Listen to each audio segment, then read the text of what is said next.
點解而家咁多人鍾意去北上去玩呢？今日帶大家去睇下到底點解啦。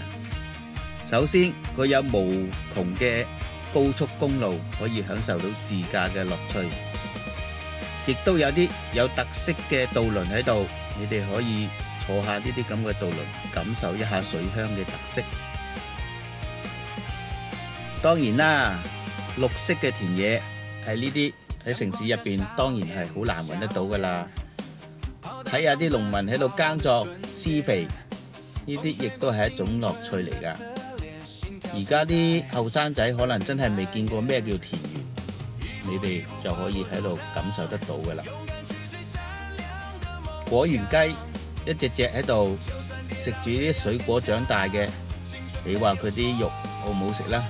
我就覺得真係唔錯啦。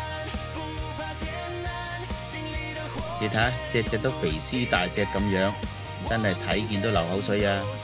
又可以享受下呢啲共享嘅田野，帶你啲仔女喺度耕下作，亦都係一種唔錯嘅選擇。一邊係住宅，一邊係田園，呢啲咁嘅地方真係好難揾得到噶啦。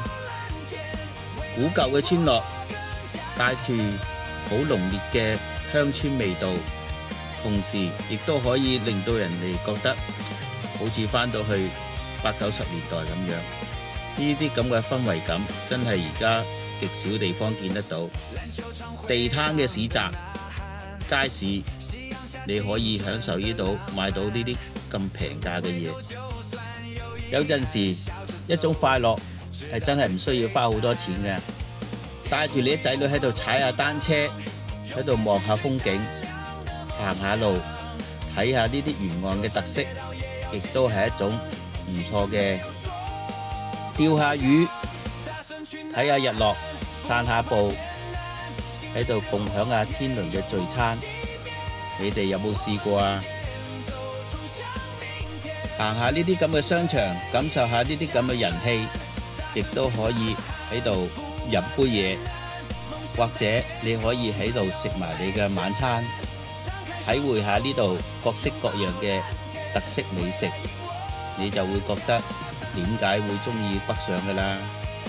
宵夜亦都係呢度最大嘅特色，你可以同埋3、5知己喺度暢飲把酒談歡。最後梗係要入返一啲平價嘅汽油，回程返歸啦。